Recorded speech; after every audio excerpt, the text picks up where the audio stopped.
समय की बात है, महर्षि नारद भूमंडल में घूम रहे थे तो उन्हें वृकासुर नाम का राक्षस मिला। नारद को देखते ही उसने कहा, देवर्षि, आप अच्छे अवसर पर आए। मैं आपसे एक सलाह लेना चाहता हूं। बताइए, ब्रह्मा, विष्णु और महेश में कौन देवता ऐसा है जो शीघ्र और थोड़ी ही तपस्या में प्रसन्न हो जाता है? नारद ने सोचा कि यह असुर इस समय जैसा अपना जीवन बिता रहा है, आगे भी ऐसे ही बिता सकता है। पर लगता है अब यह त्रय देवों में किसी की विशेष आराधना कर वरदानी होना चाहता है। वर पाने के बाद इसकी आसुरी शक्ति बहुत ही प्रबल हो जाएगी। फिर यह ब्राह्मणों, अराशियों तथा देवों को सताया करेगा। नारद ये सोच तो रहे थे, पर वृकासुर के प्रश्न का उत्तर टालने का मतलब था अपने लिए संकट पैदा करना। अतः उन्होंने बहुत सोच विचार कर कहा, वृकासुर, वैसे तो त्रय महादेवों में से तुम किसी की भी तपस्या हो, ब्रह्मा और लिए बहुत वर्षों तपस्या कर अपना मनोरथ पूरा कर सकते हो। ब्रह्मा और विष्णु जल्दी प्रसन्न नहीं होते, उनके लिए बहुत वर्षों तक कठिन तपस्या करनी पड़ती है।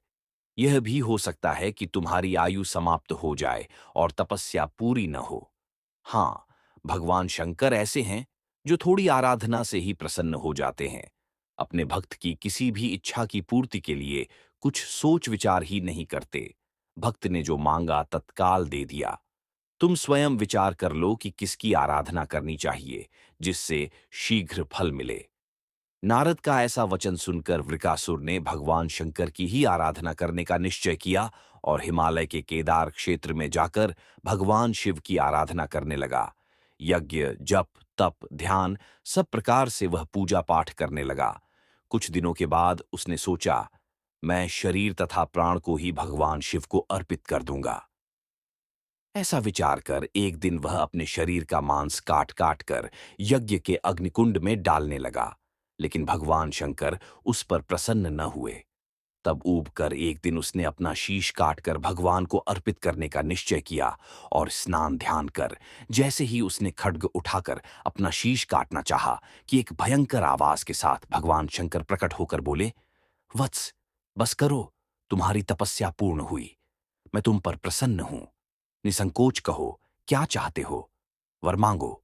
साक्षात भगवान शंकर को सामने खड़ा देख वृकासुर हाथ जोड़कर बोला, महाप्रभु शंकर, नारद ने कहा था कि आप शीघ्र ही प्रसन्न होकर वर देते हैं, पर मैं इतने वर्षों से आपकी आराधना कर रहा था, आप द्रवित नहीं हुए। आज जबकि मैं अपने प्राणों को न्यौछावर करने चला था, तब आपने प्रसन्न होकर दर्शन दिए। आप शीघ्र प्रसन्न नहीं हुए, इसका मतलब नारद ने मेरे साथ छल किया। अब आप प्रसन्न होकर वर देना चाहते हैं, तो मैं भी वैसा ही कठिन वर चाहता हूं। आप कृपा कर मुझे मारण वर दीजिए। मैं जिस किसी प्राणी के सिर पर मात्र हाथ भर रख दूं, उसी का प्राणांत हो जाए। आप प्रसन्न हैं तो यही वर दीजिए।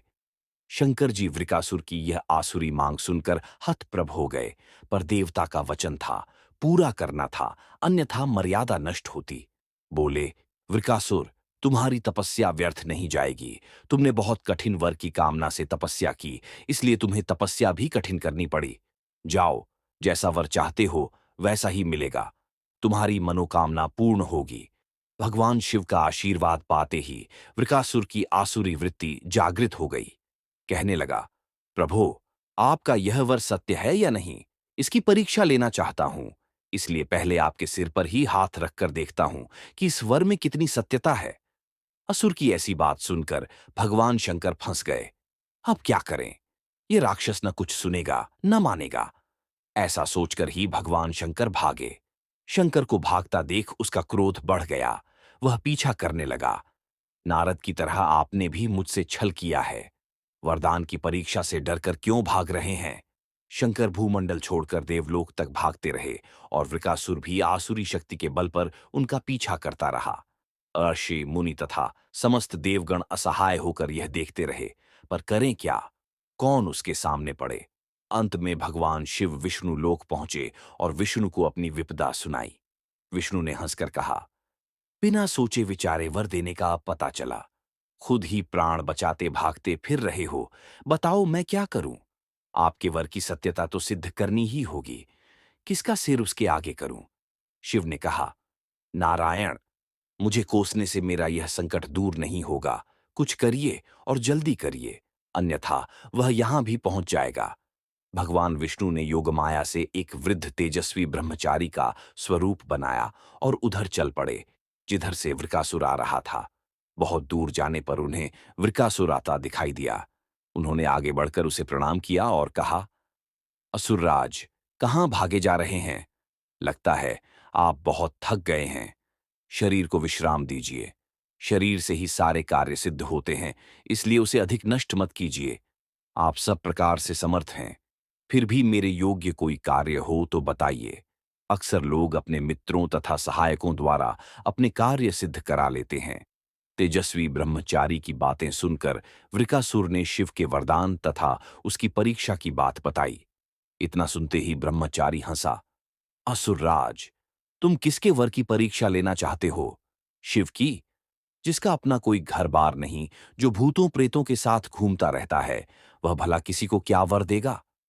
वर देने वाले तो दो ही देवता हैं, एक ब्रह्मा और दूसरे विष्णु। तुम्हें वरदानी होना था तो ब्रह्मा या विष्णु की आराधना करते।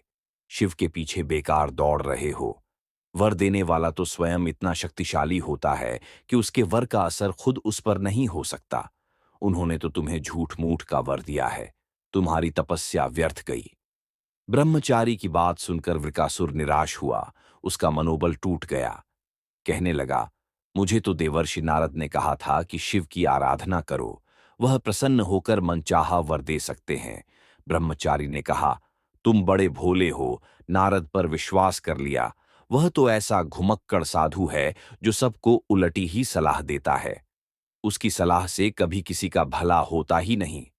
तुम्हें मेरी बात का विश्वास न हो तो खुद अपने ही सिर पर हाथ रखकर देखो कि कैसे शिव ने तुम्हें झूठा वर देकर बहकाया है। उनकी झूठ की पोल न खुल जाए, इसलिए भाग गए। वृकासुर का मनोबल इतना टूट चुका था कि उसे उस ब्रह्मचारी की बात से विश्वास हो गया कि शिव ने भी उसके साथ छल किया, झूठा वर दिया है। उसका विवेक नष्ट हो गया। ऐसा सोचते हुए वर की सत्यता की परख करने के लिए उसने अपने ही सिर पर हाथ रख लिया। सिर पर हाथ रखते ही भयंकर अग्निपुंज प्रकट हुआ और वृकासुर उसमें भस्म होकर राख का ढेर बन गया। बिना सोचे विचारे किसी को कुछ देना और पाने वाले का कृतघ्न होकर दाता को ही संकट में डालने का ऐसा ही परिणाम होता है। कृतघ्नता के उन्माद में विवेक नष्ट हो जाता है और उपलब्धि ही मृत्यु का कारण बन जाती है।